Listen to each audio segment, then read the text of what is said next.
Hi, this is Don Goldberg for Focus Washington TechView, and today my guest is John Landwehr, who's Director of Security Solutions at Adobe Systems, and he's here to talk about some of the challenges in 2010 facing government agencies in the security arena. And John, thank you for being here. Hi, Don.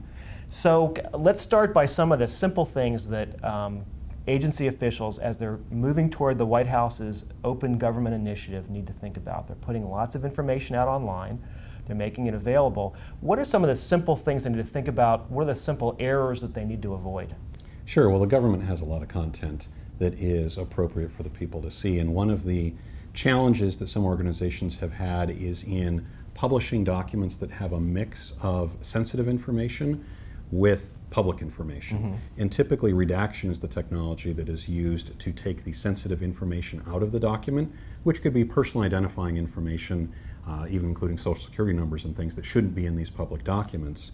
And very often, sometimes shortcuts are taken in the publishing of these documents. So they will draw a square over the text, or they will change the background color to match the font color, which appears to visually cover the text in the document, but it actually doesn't remove the underlying bits in the document. Right. So very often copying and pasting or searching or looking inside the document still leaves that technology there. So as these documents are being published and involve any kind of redaction, it's very important that official redaction tools are used that allow you to specify the content, whether it's text or images, and then go in and remove that content, as well as do a sanitization procedure on it so that there's no underlying metadata that is left in the document that shouldn't become public information. So in the old days, you'd get documents that would be physically delivered to you, and somebody at the FBI or whatever would take a black magic big marker, yeah, exactly. And you could look and see, okay, I can't make out what's there, but if you try to do that using electronic tools,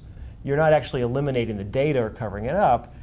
It may not be there visually, but what you're saying is that anybody can actually then do a little, can easily see what that information is. Exactly, that you don't want to simply hide the visual appearance. You want to go in and use these redaction tools that will go in to the parts of the document that you specify and remove those words or paragraphs and even the images from the document, and then replace them with a bar. And then we have tools that you can actually use to go in and inspect the document to make sure that there's nothing left after you do the redaction. Now, we continue to see agencies make this mistake. I think TSA sort of got caught with one of its old manuals.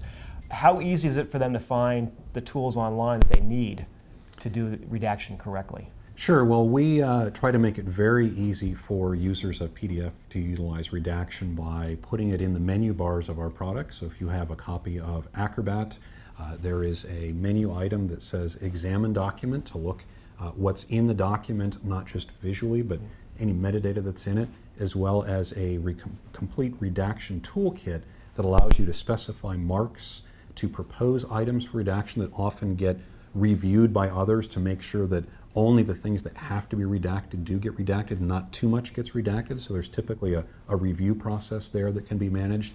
And then at the very end, there's another single button that you press that actually executes the redaction command, so anything that had been marked and reviewed will go in and remove that content from the document. So it's pretty easy.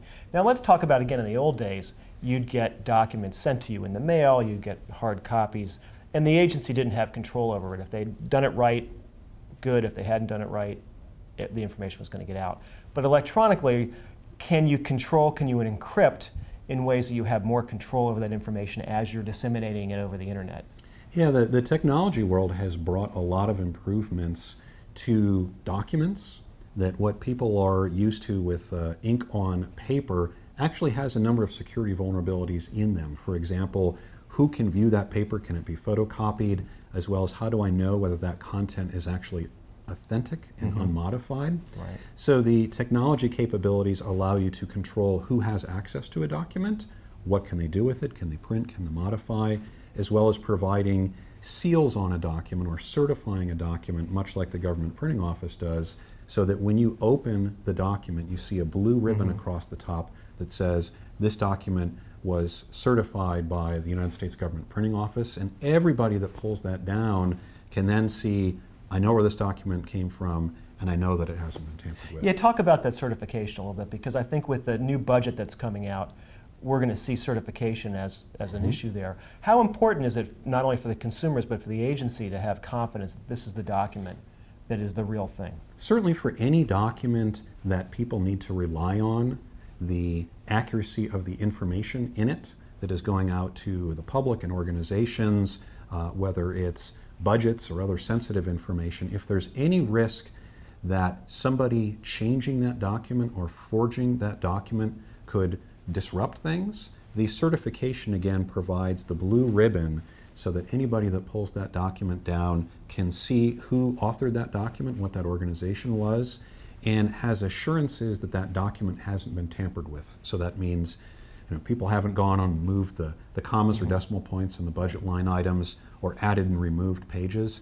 So really any time that there would be a risk of harm done for somebody publishing misinformation is where really a certified document comes into play, using cryptographic technology to digitally sign it, but yet expose that advanced technology in the form of a blue ribbon.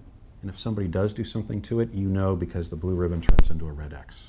Oh, isn't that interesting? Well, I think with the Open Government Initiative hitting its milestones this year, we're going to see more controls, probably more mistakes, but it's a fascinating topic and we appreciate your being here today. Thank you. I'm Don Goldberg for TechView.